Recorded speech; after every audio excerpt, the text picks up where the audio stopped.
just while we get people in, I can see people are starting to join. Can you give me a comment of the one thing you've done today to keep yourself sane at home that you wouldn't normally do? So I have cleaned my fridge, which I never ever do, but I was just working from home and needed a break, so I cleaned my fridge. So what have you done today that is your random working at home thing that you would have done? Some of you will have been in school. I would have thought I was in yesterday. We were on a bit of a rota on shifts, so at the moment I'm not in for another few days working from home, and I'm sure lots of the rest of my house will get cleaned this week. Not just the fridge. Oh, someone's cleaned their washing machine. That's great. So it's not just the fridge, it's all the white goods are getting cleaned at the moment. Yeah, I agree, Nadine, it was really emotional out there clapping for the NHS. I live opposite an old people's home, and all the sort of residents were sort of leaning out their window. It's beautiful. Hoovering behind the bed. Oh my gosh, I did that over half term because we've got a new headboard. Yeah. Finishing a book, putting up a tent, cleaning a utility room. Amazing. All these things that never get done. So although we are in a very, very odd time at the moment, we can get some good things done. Pleased to see some of you have been for a walk. Has anyone been in school at all today? I know we've had 3 or 4 adults in with 5 or 6 children. But yeah, okay. So lots of gardening going on as well. Getting out, it's just beautiful out there. It's just so mean, isn't it, that we can't go outside too much and can't go near each other outside too much. But yeah, lots of cleaning, lots of gardening getting done, lots of walks, a few tents going up if you've got kids, sort of putting tents up, sleeping in them maybe one at a time. Okay, right, we'll make a bit of a start with this. So my plan is, my clock's up there, so if I keep looking up there, I'm looking at the time. My plan is with this that I thought, well, we're off now. I normally travel around the country delivering CPD on reading, and just thought actually none of that was booked in for the next few weeks, so nothing's really been cancelled, but I thought I'd give people the chance to hear a little bit about what I do around the country and what I talk about. And really it's just common sense in terms of reading, but also changing the way we think about the teaching of reading, because I think historically it's been done in a particular way, perhaps based around the National Literacy Strategy and around APP. All of that's gone now, so we have got the freedom to rethink what we're doing in reading, but some people are not too sure where to start. I know lots of schools are in a position where so many different things are happening in reading in different year groups that it's hard to find that consistency and pull it all together. So my plan is to do at least 2 of these. We'll see where we go from there, and it kind of depends on what questions you've got and what people want. So tonight's is about reading ingredients. What ingredients do you need in a reading unit? However you're teaching it, whichever year group, what do you need to include in order to make it successful? And then my plan is that next time, I'm not sure when it will be, probably next week. It will definitely be next week at some point, and I'm going to do it at 6 o'clock next week, because I know loads of people voted for 8 and loads of people voted for 6, so I will do one at 6 o'clock, but it remains on the page for ages. Next week's will be on a structure for reading lessons that can be used in the carousel, but mainly should really be used in whole class lessons.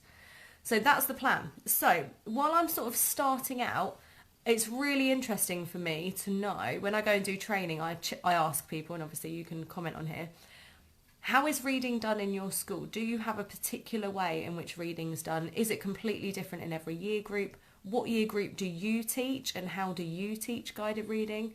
And I think it's interesting for other people to see that other schools are in a similar position to them, no matter what they're doing. So what year group are you in, and how do you teach reading in your year group? And then is it the same across the school, or are different year groups, different key stages doing different things? So if those start ticking in along, I can see your comments along the bottom here, that will be really interesting for people to see what is going on. So today, and when I do these sort of CPD live streams, by the way, I'm going to aim to finish at 9. So we will finish at 9. So it's 40 minutes, 35, 40 minutes. And then the next one will be similar. It'll be 6 till like 6:45 or something. So we will be done by 9. And I'm going to sit and watch last night's or the night before's Argyle, because I still haven't watched that yet. So the way I'm coming at this is that the focus... Oh, hello, the Wongs in Rio. Hope you're getting on all right. Haven't seen you in ages. Anyway, the way I'm coming at this is beyond the point at which children can decode. So I'm not looking at phonics. I'm not going to be talking about teaching children to decode. I'm talking about beyond that point when we're looking at comprehension. And what is the point of us teaching reading? Because I know a few schools where they just don't teach reading. Beyond that point, they do reading comprehension test practice, but they don't actually teach children how to do that. They just do test practice over and over again. So my view is that the reason we do this is to help children to enjoy their reading. So I'm coming at this with a point of enjoyment. If we can help children to understand what they're reading in class, then they will enjoy their own reading more. So that's the view I've got with this. It's not necessarily about passing tests, although there's lots of evidence that what I'm going to say helps children to pass test, but I'm coming at this with the point of it's helping children to enjoy reading. Excuse me. So, before I fully start, normally I do this with a PowerPoint, so I've got a few things just to show you and hold up. So, 2 sort of people that I need to mention. Number 1 is Doug Lemov and this amazing book, Reading Reconsidered. This is brilliant. At my previous school, we read this 3 or 4 years into teaching whole class reading, and this made us completely rethink what we were doing and replan it. And a deputy head I think he's a head teacher now, in the Slough area, called Nick Hart, took this, which is quite secondary. I've realised it's probably backwards for you, sorry. He took this, which is secondary and American, and said, what would that look like in a primary British classroom? So Nick Hart's blog is really good. I think the blog post is called something about like what I think about the teaching of reading. But I really recommend that. I will try and put some of these links underneath. So Doug Lemov talks about this reading rope and how there are all these different elements that tie together when a child or an adult understands what they are reading.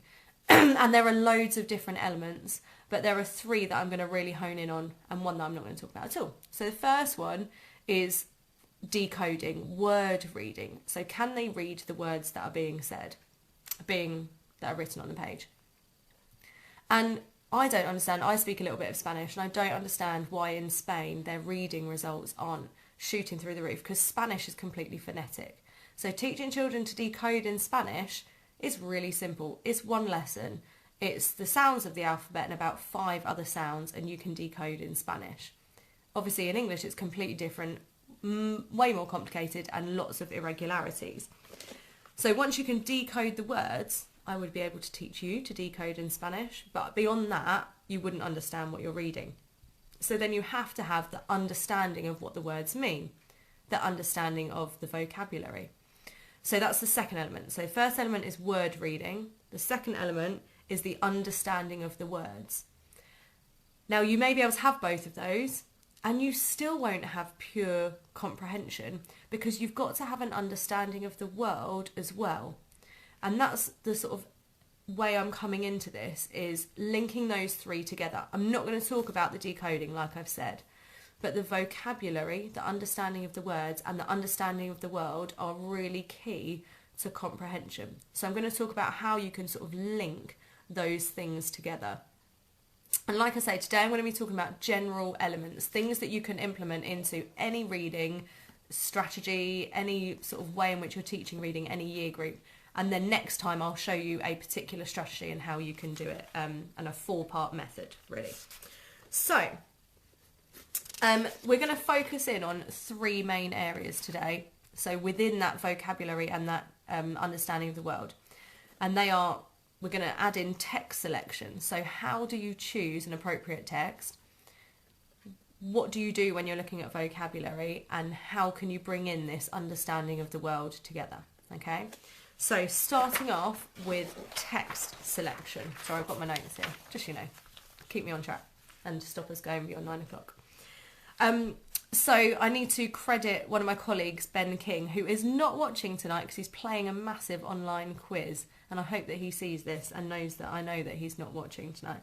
But I'm crediting him for this because this was part of some training which I did with 3 or 4 other people in our locality on the teaching of reading. And Ben talked about text selection, and I really liked what he said because he talked about the fact that when we're choosing a book to read all together as a class or all together as a smaller group, there are a few things we need to consider when it comes to this. And as he was talking, I was thinking, do you know, I've made some of the mistakes. I've not thought this through before.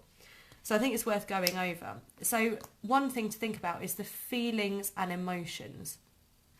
So does the text sort of help us together to feel the same thing? Do we feel tense together for a character? Do we feel sorry for a character at one point? Do we feel, excited because the character is going through something exciting? So we need to make sure that the text that we choose have the feelings and emotions that we can feel all together. The next thing is vocabulary. So we need to look at the words that are in the text. Are they appropriate for the children? Will the children understand them? And also, are they a little bit beyond the children's current understanding? So where they're currently at, it needs to be a little bit further beyond that. Then we look at the characters. So do the characters in the text show the values and opinions and behaviours that we would want to instill in our children? And sometimes you look at a text and you think, wow, it really does. Like Matilda, I'm going to talk a bit about Matilda at some point, either tonight or another night. Well, you look at Matilda and think, yeah, Matilda has a character in it, Matilda, that we would really want to instill some of those behaviours and values in children. You also might look at a main character in a book and think, oh, it's such a great text, we can learn loads from it. But the character is the complete opposite of the behaviours that we would want to instill. So I love There's a Boy in the Girls' Bathroom, which is a fantastic shorter text for year 5, 4, 5, 6. You could probably use it. I've used it in year 5. And I love that it's a bit shorter, so you don't have to rush through it so much. You can take your time. It's a real PSHE focus book, and it's got this main character, Bradley, who really struggles with his behaviour in school. And it's a way in which the children can learn how to not be, and also how to respond to children and other people who are like that and learn about them. So yes, we want to encourage particular characteristics, but also we want to learn from them as well. So that's something to think about. One thing my current school is looking at now is, do the texts that we use in our school represent the children and the faces in our classrooms? So we have 27, I think even more than that now, different languages in our classrooms. So lots of different faces, and often we're reading books by white British authors with white British main characters. And so we want to make sure that the children are reading about people similar to them. So that's something that we're looking at the moment. It's quite difficult to do. I hope that that we'll see more of these different authors coming in over the next few months and years. We're really good at choosing context. And one thing to think about is there enough inference and deduction? I don't know if some of you have read my blog post or seen my tweets, but I absolutely love the book Scribble Boy by Philip Ridley. It's my favourite kids book ever. And I bang on and on about it whenever anyone says, what's your favourite kids book? Scribble Boy. And I've read it to every single class. And one year I thought, I love it. It's such a good book. I read it every year. Why don't we do some reading, learning from it, some reading lessons? Decided to plan from it, and then realised that it completely did not have the inference and deduction. They just told the story. Philip Ridley just told a story, a great story in a great way. Really exciting, but there just wasn't enough that we could take from it. So I made that mistake there of trying to plan from a book that didn't have enough to infer and to discuss and to talk about. So just worth thinking about that. Does your book have enough to infer and discuss? So that's text selection. Really important to choose the right text. There are loads of places you can go to look for recommendations of text. One of the places I'd recommend is booksfortopics.com. Great ideas, have a website where you can choose the topic, and there are loads of different books Always read the book before you decide on it. I made that mistake with the Snow Queen. I just was like, it's about snow, we'll go with that. And actually it was really difficult to plan for them, and the children really struggled with it and didn't get into it. So always read the book before you teach from it. Okay, so moving on to look at vocabulary now. So vocabulary is so key. I don't know if you, like us in your school, have been having a real focus on vocabulary in the last 3 years. Give me a thumbs up if you've had a focus on vocabulary in the last couple of years. It's really come in fairly recently. We've had a big focus big focus on vocabulary in the last 6 months. It's made such a big difference to our children, because we've got lots of children that don't speak English particularly well, so they have a poor vocabulary. And we have lots of children who are white British, English as their first language, but who also have poor vocabulary. So it's something that we really need to look at, I think, as a country, if I'm honest. Now, when you're looking at teaching new words, I recommend following the advice of Alex Quigley. Here's his book. I haven't got any of these books here because they're all at school and I can't go. So, Closing the Vocabulary Gap by Alex Quigley. He's a secondary English teacher, so again, it's a very secondary heavy book. Someone's just commented that the CLPE, the Centre for Literacy in Primary Education, is a good place to get book recommendations too. That is a great shout. They are brilliant and they're doing really good work right now as well. So Alex Quigley, in his book Mind the Vocabulary Gap, he talks about the SEEK model, SEEC. And that's a really good model to follow. As a teacher, that's what you need to do when you're teaching vocabulary. So the S stands for select. You need to choose the words that are the ones that you're going to teach. And I always split them into two categories. They're the ones, the first group is the ones that you need to pre-teach to children. So the words that you think children will have no idea what they mean and they can't work it out from reading the text or looking at the pictures or listening to the context or whatever. So words that you need to pre-teach because there's no clues about them. And then words that children might struggle with, but that you don't want to pre-teach because they might be able to work it out and you want them to learn those strategies for working words out. So first thing, you select the words that you're going to teach. Pre-teach, words that you can't tell what they mean, or just be aware of them and leave them in there and mention them as you come across them to check that children have understood what those words mean. So select, S-E-E-C. The second one is E, explain. So we need to explain what the words mean. Now there's a very simple way of doing this, which lots of people do, which is use the dictionary. That's great. I would do that occasionally. Dictionary skills are really important. But also we need to look at other ways in which we can explain what words mean. I love using drama when we're doing vocabulary and getting children to either act out or show that they feel like what words mean. So drama is a really good tool, getting children to explain it to each other if you've got children that have got a really good understanding of it. Then we need children to explore, the next E. So select, explain, then we explore it. That's when we look at any prefixes, suffixes, root words, what do they mean, the etymology of the word, where did it come from, how has this word been built, and what did the parts of it originally mean, because that's really useful for helping children to build their wider vocabulary around just the words and the context in which you're teaching it. And then the final part, S-E-E-C, is consolidate. So making sure that these new words are going into children's long-term memory. And that means not just then in the lesson, that means later on coming back to these words again and again, verbally, written, coming back to it in their writing later on in different lessons as well. So you select the words, explain what they mean, explore them in terms of how they are built up as words, and then consolidate, coming back to it later on. Now, at one point I was going to write a little book about teaching of reading. And at the moment that's not on the cards because this amazing book came out and I was like, you don't need anything more than this. So I would highly recommend, again, the books at school, because that's where it stays. Vocabulary Ninja by Andrew Jennings, who is the Vocabulary Ninja. There are so many great ideas for teaching of vocabulary in here.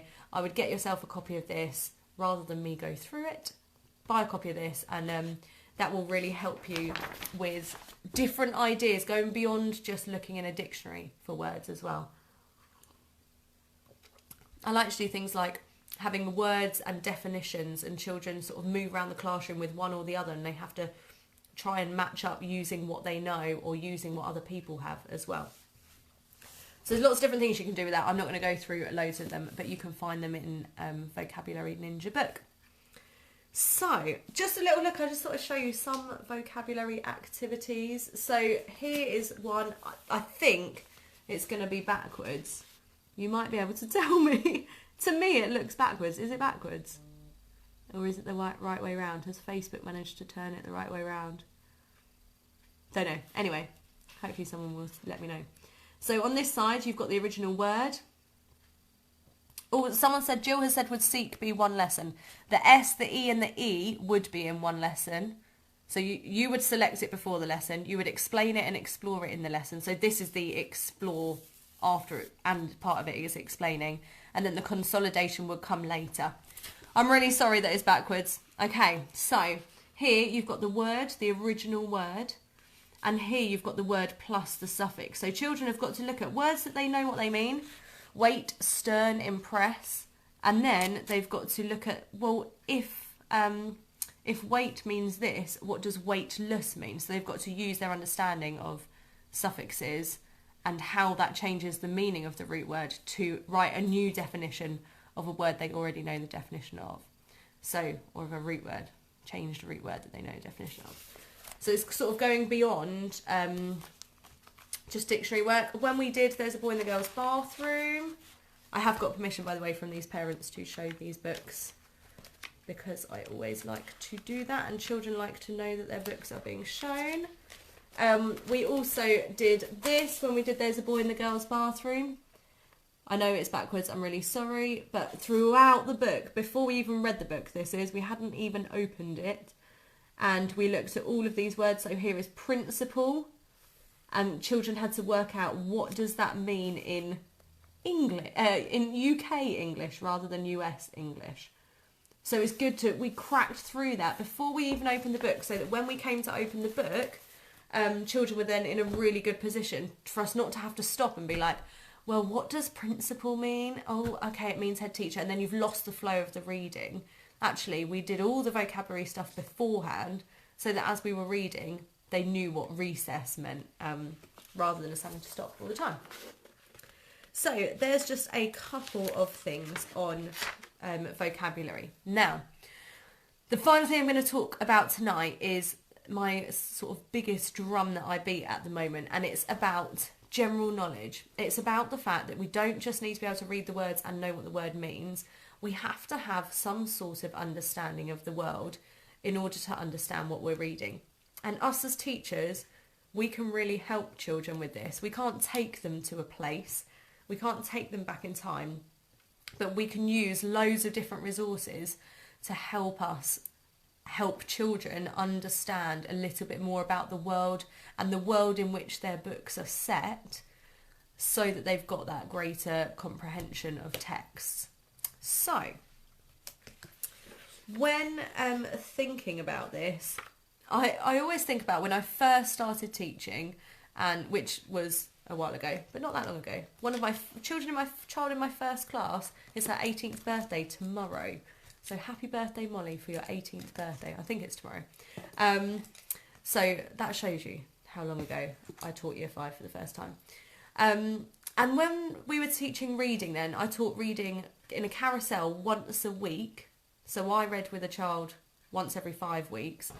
And occasionally we'd stop the carousel and we'd have a poetry week where we'd all do poetry together. And then we'd carry on with the carousel, and then we'd stop again and we'd have a non-fiction week. Now, I think these like non-fiction weeks or non-fiction half terms are really common at the moment, and I think we're missing a massive trick there. So we need to help build children's understanding of the world, and we have this huge selection of texts called non-fiction texts that are all about building understanding of the world. So non-fiction and fiction need to go hand in hand. I'm going to try and give you an idea as to what that might look like and how we do that. And I think sometimes we do that, and but actually we can really tap into this idea. So general knowledge. I have these sort of two, you'll notice I talk about numbers a lot. So these two different areas of general knowledge. So when you're reading a book, there's quite sort of fundamental things that it's really important that children understand, or that it would be really useful for them to understand when they're reading the text or before they read the text. And then there are these sort of what I call nuggets of general knowledge. I love chicken nuggets, but these like nuggets of general knowledge that are tiny little bits of information that it would be, you know, it'd be good if they understood them, but it's not fundamental to their understanding of the text. So, for example, Cosmic is a book that I talk a lot about. I've actually got a couple of copies of it here because I've got page numbers of this one kept, but I really love this front cover. I think that's really awesome. So Cosmic is about a couple of children who decide that they want to try and go to space. They're both 13, but one of them looks like he's 30, so they pretend to be dad and daughter. And in Cosmic, there's this page here, which I won't show you because it's backwards, and they're sort of at a space station and they're trying out a spaceship. I don't really want to ruin anything for you, but 3 or 4 times throughout this whole page, it references a log flume. Now, when I grew up in the 90s, log flumes were really big. I remember as a family going on log flumes again and again and again, just going round and round and round. Nowadays, because they're closing them down, aren't they? Like Loggers Leap at Chessington. Is it Chessington? I think it's Chessington. Anyway, kids nowadays don't really know about a log flume. So for this whole page, when we came to read it, it kind of didn't make sense to the kids in my class because hardly any of them had been on a log flume. And it talks about the chug of the log flume. It says here, it's just a big log flume. You remember how it takes you ages to chug up to the top of the ride and then you roll over the top and then they talk about the only difference here is you won't get wet at the end. Well, if you haven't been on a log flume, that doesn't make any sense. So, it's just one page. It didn't need a whole non-fiction text about log flumes. We could have done that, but it's just for the sake of one page and one page of understanding. So rather than find a non-fiction text, I just found a video of a log flume, of a guy wearing a GoPro on a log flume, and we all sat really close. Obviously, you can't do it now because you've got to keep 2 metres apart, but we all sat really close to the whiteboard, and you could hear the chug, chug, chug, chug going up, and then saw him go down and get wet. It was a 1 minute long video, and it meant that that page of the text had much more understanding, you know, children had much more understanding, it had more importance to them because we'd done that. And we did that before we read the page, not after. If we'd have read the page and then done the log flume video, then we would have had to go back to the log flume, go back to the page again and read that. So that's sort of what I call a little nugget of general knowledge. If there's time at the end, I'll give you one more nugget of general knowledge from Cosmic. In Cosmic, people are commenting with things that children didn't know. So it's worth noting these down. So if you're teaching these books, you want to pre-teach this general knowledge rather than wait and find out that they don't know what it is. So in Cosmic, the kids go to an astronaut training school. Now, that's quite fundamental to the whole text. Quite a lot of it is about astronaut training school. So these books are absolutely brilliant. I'm so sorry it's backwards. I have no idea how to change it. I'm not going to try and change it. Someone's commented and said, how would you explain why you're doing that to children? So I always say to them, we're going to come across this phrase log flume. So I want you to understand what it is before we come across it in the book. And here's a log flume. So I always say that. One of them for Cosmic was this. Does anyone know who this is? If you've been to my training, you're not allowed to answer because I will have told you. Does anyone know who this is? You've got about 5 seconds to answer. Who is this? Who is she? I'll give you a clue. It's a girl. And she's Russian. She was Russian. I'm giving you so many hints here. I think my comments are a little bit slow at the moment. Anybody know? I've got 100 people in the room, and normally someone knows. Yes! Charisse, I hope I've said that right. You're always there. Does anyone know her name? She was the first dog in space. And she never returned. Her name was Laika. Laika the space dog. And in Cosmic, like holding stuff up here. In Cosmic, there's... Oh, Cosmo, that's a great idea. In Cosmic, there's this whole rant about Laika and what if we end up like Laika? But it never says what happened to her. So I just said to the children, we're going to find out about this dog, Laika, because we're going to find a bit out about it in the book. And so I want you to know a bit more about Laika before we read it. And I found this 1-minute news article about what happened to her. We watched it. And then when children came to read it, the guy in the book is saying we could end up like Laika. And they were like, oh no, because Laika didn't come back from space. And they actually could end up like Laika. And that would be a real worry for them. So they had a greater understanding of the children's emotions in the book from a 1-minute nugget of general knowledge. Cool. Anyway, then, so we have those nuggets of general knowledge, and then we have fundamental things. So in this, they're training to be astronauts. However, is Frank Cottrell Boyce, brilliant author, and he's played around with the training sort of structure of training to be an astronaut.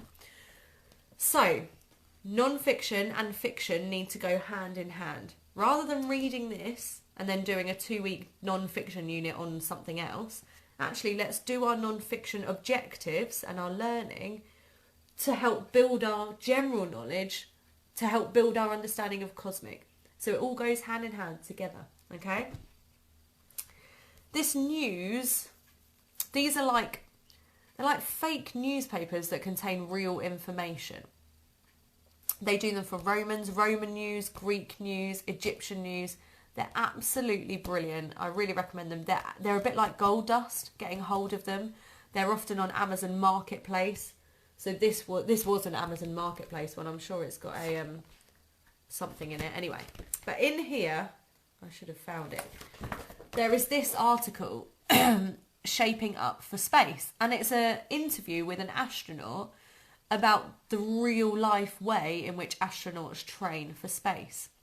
So we did some non-fiction objectives about the layout of this page. And as part of that, children had to read the page about how astronauts actually train for space.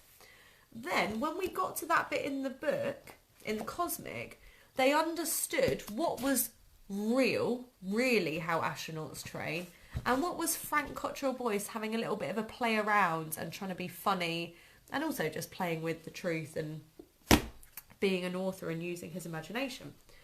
So, excuse me, always drinking water. It is water, I promise. It may not be later. So non-fiction and fiction really need to go hand in hand. We've got a few more minutes. I just want to talk you through a couple more examples of that. So this, again, a bit like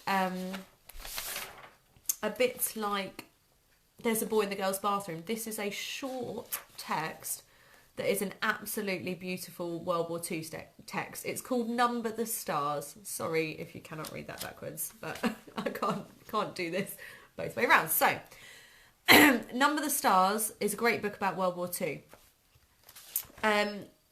Just a few things about like nuggets of information. So, nugget of general knowledge.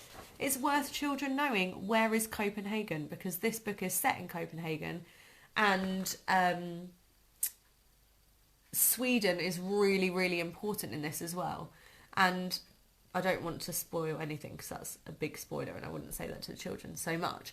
But we had the map out the whole time when we were reading this to check where things were and what was happening, so that children could kind of track the story as they go, because this helps to build their understanding of what's going on. So that's one thing.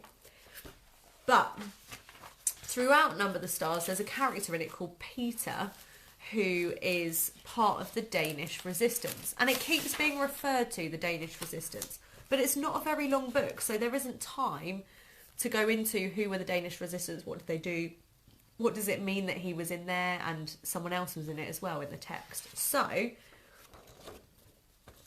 again, non-fiction feeding into fiction. Rather than doing a non-fiction week or 2 weeks on something random later, we use the non-fiction text to build their understanding of the fiction text. So when they then came across Peter again a bit later, he's sort of throughout the story. The second time, they had a greater understanding of what it meant to be in the Danish resistance. So this talks about who was in the Danish resistance, what did they do, how did they join, and then, I love this at the back, I left it all black because, this builds curiosity. So children want to know what is written underneath there. So I said to them, I will tell you what is written under here at the end of the book, because this is a massive spoiler for the end of the text. And I didn't want them to read this because they would guess what was going to happen. And I hate it when someone spoils the ending of things. And obviously we don't want to do that for kids. But also I love that this built their curiosity. They were like, oh, can't you tell us? I was like, no, I'm not going to tell you till the end of the book. So, nugget of general knowledge, following the map, little things that they would need to know. Fundamental, this really helped them to understand a lot of the text, especially at the end. It all pulls together, and the Danish resistance is always kind of on the side, but it is really fundamental to what really happened, and it's based on truth as well. So really recommend Number the Stars. Use non-fiction to build into fiction. Right, the last thing I'm going to say on this, and the last thing I'm going to finish with for now. So this is the video on sort of generally choosing texts, ideas about vocabulary, and non-fiction and fiction going hand in hand, and building general knowledge alongside the fiction book. My next video, again, will be next week, probably next Tuesday at 6 o'clock, but I'm going to check that nothing else is going on at that time. But my next video is going to be on a 4-part method for teaching reading that you can use from reception up to year 6 in carousel or in whole class sessions. So that is going to be next week at some point, probably Tuesday at 6. Anyway, the last thing I want to mention is another World War II text, When We Were Warriors. Now, it's by Emma Carroll, who wrote Letters from a Lighthouse and a few other different books. She is a genius, I think. A lot of people have a bit of issues, some issues with her, because she is just writing books that match national curriculum topics. But if I was a children's author, I'd be writing books that match national curriculum topics. So I think she's a genius. This is set in World War II and is a really lovely book because it's actually 3 different stories throughout. So if I try and show you. So it's 3 separate stories. The Night Visitors is about Stanley. The Olive's Army is about Olive. And Operation Greyhound is about Velvet. So it's 3 different children. It's 3 totally separate stories. There's just one character that goes throughout. We only read the first one. And it was all about this event it was all about World War II at Frost Hollow Hall. Now, Frost Hollow Hall is like a mansion. I imagine it a little bit like the Misselthwaite Manor in The Secret Garden. A big manor house and sort of housemaids and things going around. Children are evacuated to Frost Hollow Hall during World War II. And at one point in the text, it's really, again, really key to the text, the American GIs arrive at Frost Hollow Hall. Accidentally. Well, it wasn't accidentally, but I'm not going to ruin it for you. So again, they're just mentioned in passing, the American GIs. I thought it'd be quite interesting for children to find out a bit more about the American GIs before we fully got into the text. So I found this on BBC and I changed it a lot because actually quite a bit of it was about how the GIs came over here and married all the British women and sort of had lots of babies with them. So I took that out and made it child friendly and added in my own information here about what GI means. It stands for government issue, and how the American soldiers, they felt that they had been issued to the UK and were goods rather than actual people. So I've put that information at the top, and they've got this, and this is all about what the British people thought the GIs would be like before they arrived, and then what they were actually like when they arrived. So the children did a bit of a table exercise and wrote down what they then. Oh, hopefully we're still on. My internet just looked like it was about to crash, so I will wrap up fairly quickly. When the GIs actually arrived, in here, oh, someone's asked where I got the Danish resistance information. I found it somewhere and put it on this, but I can send you the PDF. If you email me, joe@mrspteach.com, I'll email it to you. That's fine.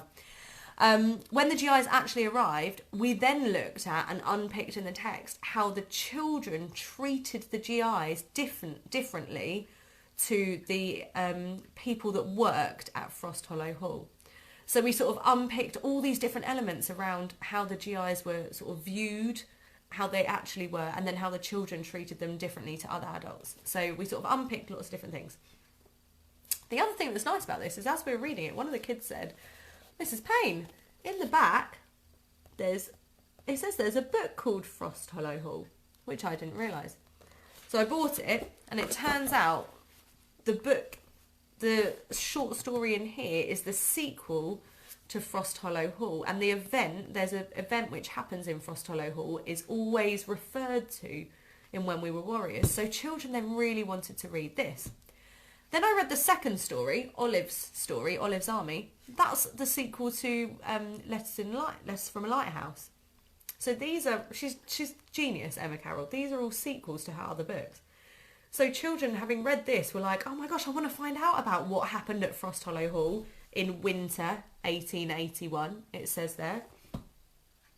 The third one, I don't know where it's from. I'd be really interested for someone to... I've read it, and I don't know. I maybe haven't read enough of Emma Carroll's books, and I will read them all, because I do really like her. I think they're really great texts, but I don't know where that one's from. So that's just another thing. I love this text, because it then takes children off to other books to explore and find out a little bit more about them, and they're short texts, so you don't have to rush through them, which is really nice for years 5 and 6.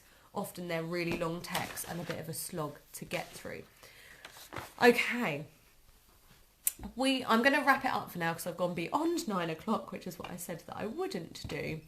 But so I'm going to wrap it up for now. Now I'm going to be back next week to look at a 4-part method for teaching reading, and I'm going to try and show you through sort of how that might look, through showing you some different lessons and what it might look like. So I'm not going to take questions for now, because some of your questions I will answer. Some of the questions that you've put on the event I will answer next week. So I hope it's been a little bit useful this evening. I've seen lots of different comments come in. I think I've missed some of them. Oh yeah, I like that idea about studying the Irish potato famine and then looking at Twist of Gold. List of books that match national curriculum topics. I think someone said to you, books for topics is brilliant. I've got a list on my, I've got a massive list on my blog made by 250 teachers, helped me to make it, of what books are taught in which year groups. So just go on my blog and look for primary list of age appropriate books, I think. Space News. Oh, the ISBN number. I'll take a photo of it and I'll post it for you. Okay? I'm taking a photo right now. It's really tricky to find, but a good point about ISBN number, because I think it's called something different. Okay. Hopefully that's been quite useful, and I will see you again. Does Tuesday at 6 work? I'm definitely going to do it at 6. Because then it's a little bit earlier, and then and I think probably Tuesday, because then if need be we can squeeze another one in on Friday if we want to do like a Q&A or something like that. Anyway, thank you for joining. I hope it's been useful, and I hope that the next few weeks, days are okay. I don't think they'll be amazing, but I hope you can make them as okay as possible. Thank you for watching. Thank you for commenting. Thank you for liking. It's been nice to sort of see what you're all saying as we go through. And I hope we'll see you on Tuesday, and sort of let your colleagues know if you've got some useful ideas from this to come and watch the next one, because it will be something that is quite consistent that you can take across the whole school and go, this is what we're going to do. All right. See you at some point. Stay safe, stay well, be kind. Bye.